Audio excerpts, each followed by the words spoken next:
Our nation's heart was broken by the Valentine's Day massacre at Parkland, Florida's Douglas High School. But this was just the most recent of a consistent stream of murders due to gun violence.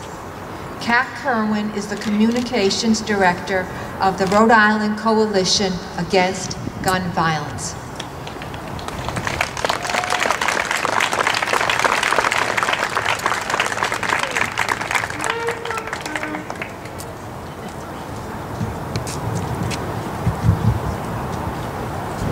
Thank you so much, and thank you for everyone for coming out today, and thank you so much to Indivisible for hosting this.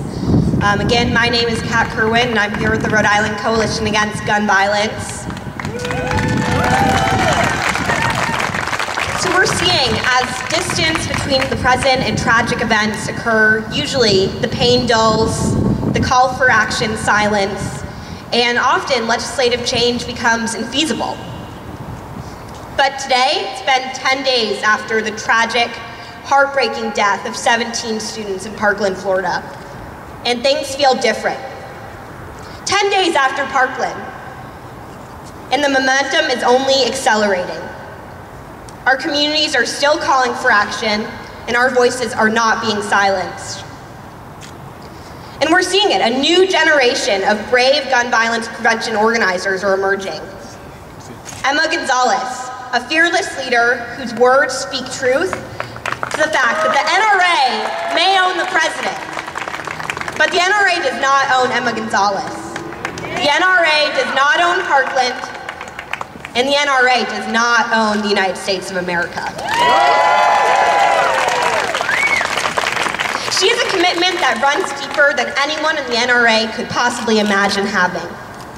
A commitment to protect human lives, the lives of her classmates, and the lives of children across this country. No child should be afraid of going to school. No parent should be reluctant to drop off their children, wondering if one of their classmates has access to an AR-15. We cannot allow America to devolve into a culture of fear and suspicion. We are better than this, and our laws should reflect our continued commitment to safety. To those that say there's no way to avoid these horrible tragedies, you're wrong. Lawmakers across the country have proven that you're wrong. We've been pushing common sense gun legislation that could drastically reduce the number of mass shootings and gun violence deaths. And we are going to do it next, right here in Rhode Island.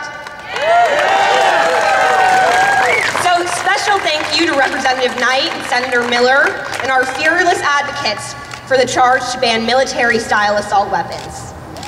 Thank you to Representative Kazarian and Senator Metz for ensuring no person can carry a gun into our schools. Our obligation now is to stand up in support of these initiatives. And this obligation includes standing firm and recommitting to address the gun violence that plagues our cities every day. Not just these large mass shootings, but non-episodic gun violence.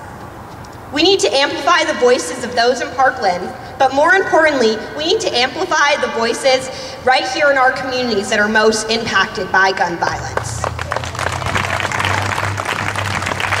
So, let's recommit. Let's re-amplify those voices.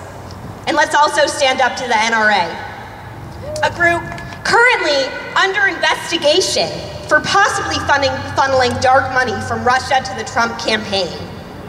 And let's remember the NRA gave Trump a remarkable $30 million for his bid for president.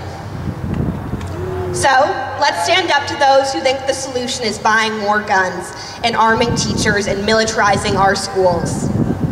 Let's stand up for the lives of children and for the future of our country. We're not going anywhere.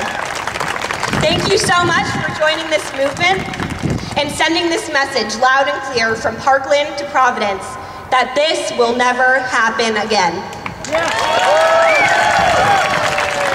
Thank you so much, and come out and support.